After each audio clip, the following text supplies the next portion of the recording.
Right, transfers now, and a market that is really beginning to stir with the season's end on the horizon. Of course, don't forget, the first transfer window is going to open early and run between Sunday the 1st of June and Tuesday the 10th of June. Joining us now is our chief reporter, Kaveh Solkan. I'm not quite sure what we're going to do for deadline day, maybe deadline day chapter 1 when that ends. Yeah, there could be 2 deadline days. Absolutely, I think that's what we're going to do. But anyway, getting distracted. Let's start with Dean Howson, because arguably he's very much a man in demand at the moment, isn't he? Definitely. I mean, he's got the world at his feet. He's had an incredible first season in the Premier League at Bournemouth. And basically, clubs are queuing up to try to sign him because he's got this release clause in his contract of around £50 million. Now, Premier League clubs are interested in signing him, include Chelsea, Arsenal, Liverpool, Newcastle. But he's also got big European clubs after him. Our colleagues at Sky Germany saying that Bayern Munich are looking for a new centre-back, and he's a player they're definitely interested in signing. And there's also potential interest from Real Madrid. Now, interestingly, I think if Real Madrid were to make a firm offer to sign him, he would choose to go to Real Madrid, but I think we're getting a little bit ahead of ourselves. We've got to wait until he's finished the season playing with Bournemouth, and then let's see if anybody does actually trigger that release clause. I think it's looking very likely that at least one club will. From Bournemouth to Real Madrid, that would be quite the story, wouldn't it?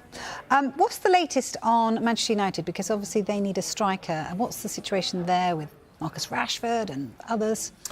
Well, I think United are looking at signing a number 9 and a number 10. We know that they're very interested in Matheus Cunha at Wolves. They're also very interested in Liam Delap at Ipswich Town. Now, the situation with Cunha is there have been some reports today in the Brazilian media that this is almost a done deal. Now, I don't think that is the case. We know he has a release clause in his contract of just under £65 million. Now, I believe that United are prepared to trigger that release clause, but that hasn't been done yet. So I think maybe, I don't want to rubbish reports that other journalists have come up with in Brazil. I'm sure they have very good sources, but my information at the moment is it's not as advanced that far. But it'd be no surprise if he ended up being a Manchester United player, because we know United want to sign him, and I also know for a fact that he wants to play for Manchester United if he leaves Wolves. I know United are not in particularly great form at the moment. They're level on points with Wolves in the Premier League, but he does see them still as one of the biggest clubs in the world. Liam Delap, I think he'll be a bit more complicated because he's got this release clause in his contract if Ipswich are relegated of £30 million. Lots of clubs interested in him as well. For instance, Chelsea seriously considering whether to try and trigger that release clause. He's one of their top targets. United, just in the last hour, I think Luke Edwards in the Daily Telegraph saying that Newcastle United were looking very closely at him as well. So I think in an ideal world, United would want to sign those two players as quickly as possible once the season has ended. But I think it will be a little bit more complicated with Delap than it would be with Cunha. And I mean, I know I mentioned Marcus Rashford, and you might not want to talk about it right now, but I was just saying, because yesterday we were saying that there's possibility that he could still stay at Manchester United, so that would kind of... Well, look, he's got a contract at Manchester United. I think the issue with him and Manchester United is his relationship with Ruben Amorim, also the size of his wages.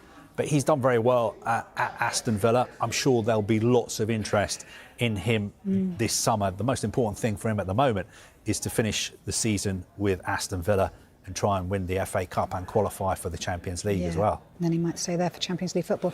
All right, what about Kevin De Bruyne? We know he's going from Manchester City. Is there a chance that he's going to stay in the Premier League? Could he play for another Premier League team? I think he definitely could. I mean, the latest we have on him is from our colleague Melissa Reddy, who is reporting that there have been internal discussions at Aston Villa about making a move for Kevin De Bruyne. Now, it would seem to be a no-brainer. Kevin De Bruyne is one of the greatest midfielders we've ever seen in the Premier League. He's available on a free transfer. I know there's interest in him from at least 4 clubs in MLS. Saudi clubs are also interested in signing him. But I think Kevin De Bruyne is somebody who's never been motivated by money. If it was all about money, I'm sure he'd go to Saudi Arabia. But I think he's proved throughout his career that his main motivation, his focus has been on playing at the highest level possible. And I still think he feels that he can play at the very, very top level in European football.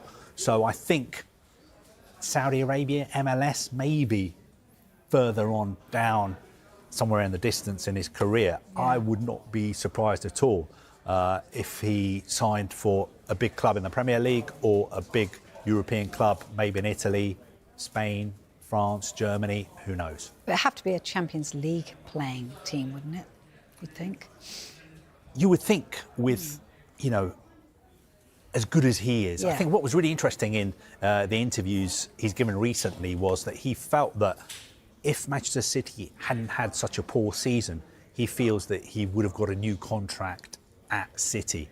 So he thinks that he's almost paid the price for the fact that Manchester City haven't hit the levels that we're used to them hitting this season. So I think internally he himself feels that he still has a lot to offer. And why not? Champions League, I